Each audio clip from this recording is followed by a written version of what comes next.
Terumo itu merek bagus ya. Terumo itu yang banyak dipakai. Mungkin ini sih yang sudah bertahun-tahun ya Terumo.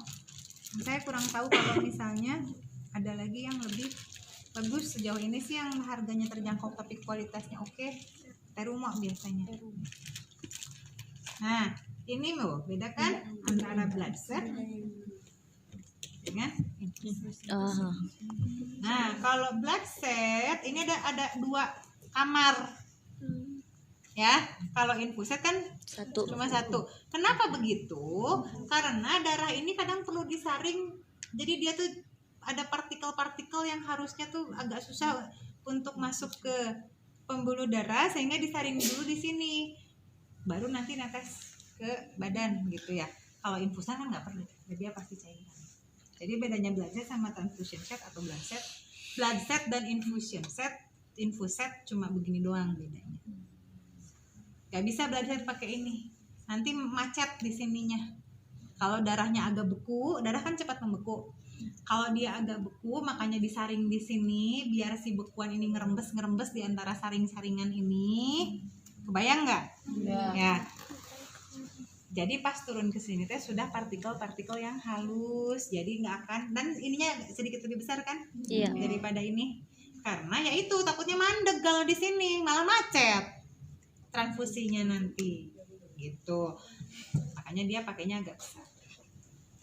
Paham sampai sini? Paham. Yuk, itu bedanya transfusi set dengan infus set. Yuk, lagi. Selanjutnya ada cairan infus. Nah, cairan infus itu macam-macam ya, tergantung dari kebutuhan dan lihat namanya di sini gitu ya. Kalau ini 3-way itu nanti deh saya jelasin ya. 3-way itu buat nyambungin kalau dia ada 2 jalur infusnya. Jadi butuh 2 jalur yang berbeda. Satu buat RL, satu buat dextrose, harus dalam waktu yang bersamaan misalnya. Itu pakainya 3-way. Jadi biar enggak ditusuk 2 kali. Jadi nusuknya 1, nanti disambungin nih ini 3-way. Nih, ada tuh 3-way ya.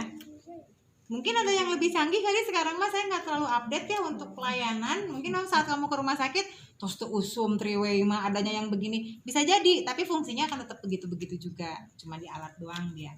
Nih, dia bentuknya begini. Jadi kalau misalnya ini dimasukin ke sini, ini kan ke aboket mana tadi aboket. Nah, aboketnya kan gini. Aboketnya udah bagus nih. Ini kan aboket kan gini, kurang lebih kan akan begini. Saya nggak akan tarik dulu si itunya ya, pokoknya nancep aja dulu ya. Ini kan gitu. Ininya nanti biasanya udah ada jarumnya ini kiwai. Nah, kalau dia butuh jalur satu lagi, coba tolong keluar. Kalau dia butuh jalur satu lagi, dia akan bisa di sini ya, kalau nggak salah.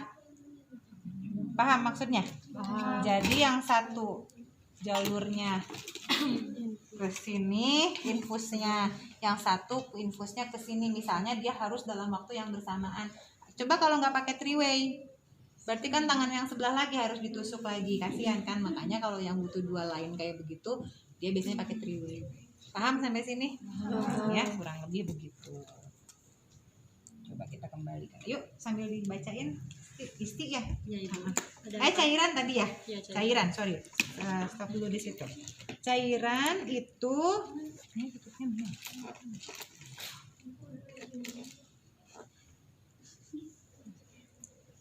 Cairan itu ini macam-macam, tidak hanya satu jenis.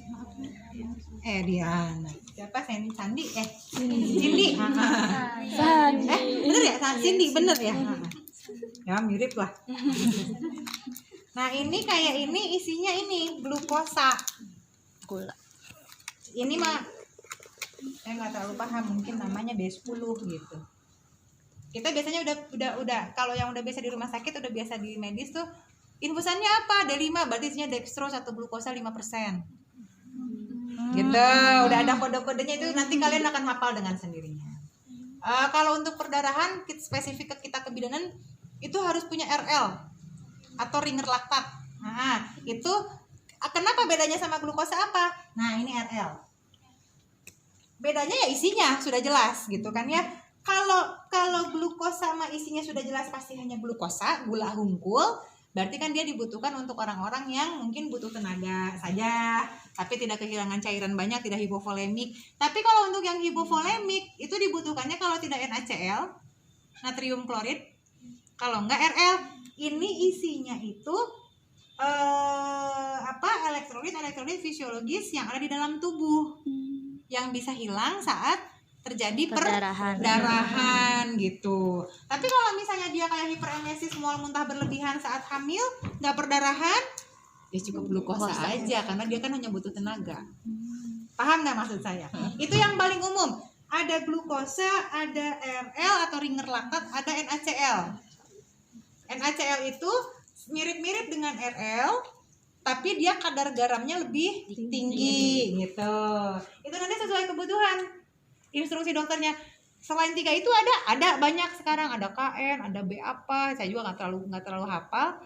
Ada KN, ada B apa, ada cairan yang isinya tuh sari-sari makanan tapi sudah dimix. Jangan bayangin jus dimasukin ke situ ya.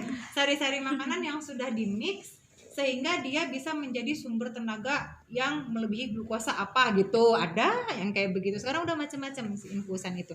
Bahkan untuk transfusi sekalipun, kamu jangan heran kalau melihat transfusi tapi kok cairannya putih. Katanya transfusi darah itu kan merah, Jenderal. Iya kan? Benar nggak? Itu berarti mungkin transfusinya albumin.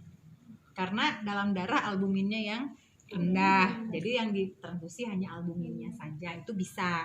Atau misalnya WPC itu whole pack cell, berarti keseluruhan komposisi darah harus masuk. Nah itu merah biasanya gitu, tapi nggak ada darah biru. Ya.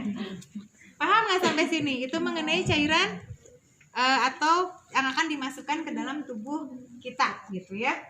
Nah ini, coba yang ini tolong dimasukin. Nah ini yang ini.